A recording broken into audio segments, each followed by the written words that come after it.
Halo para pemirsa setia Fibis News, kembali bersama saya Ika Akbarwati dalam program Fibis Weekly Sentiment Index.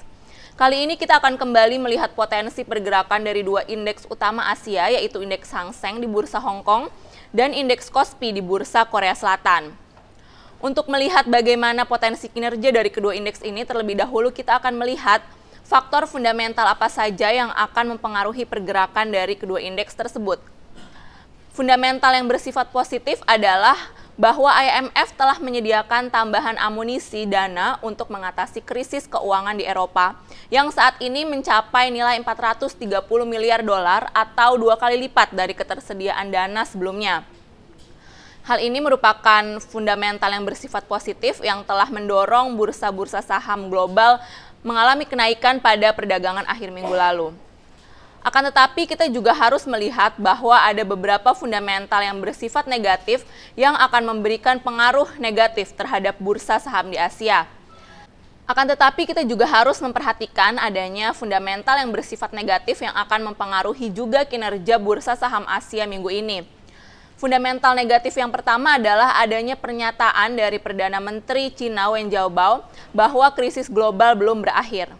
Sementara itu, kemelut politik yang ada di kawasan Euro juga tampaknya cukup memberikan sentimen yang negatif di bursa saham Asia. Perdana Menteri Belanda Mark Rutte akhirnya mengundurkan diri setelah gagal mencapai kesepakatan mengenai pemotongan anggaran belanja di negara tersebut.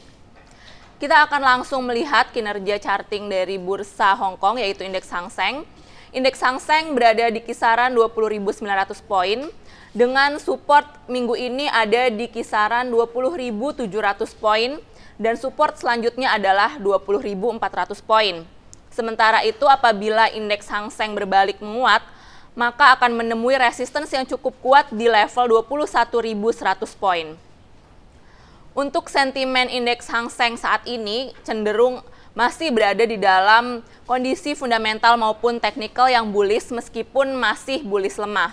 Akan tetapi untuk minggu ini diperkirakan pergerakan akan mulai beralih terutama di dalam indikator yang bersifat teknikal, yaitu mengarah ke bearish meskipun fundamental masih cenderung mengarah positif.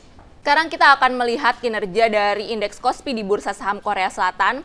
Terlihat bahwa indeks ini sudah berada di dalam kondisi bearish yang cukup solid di mana berada pada level 262 poin. Kondisi ini akan mengarahkan Kospi untuk mencapai supportnya di 261 poin dan support yang cukup kuat selanjutnya ada di 259 poin. Sementara itu apabila Kospi bergerak rebound akan menghadapi level resistance yang cukup kuat di 264 dan 268 poin.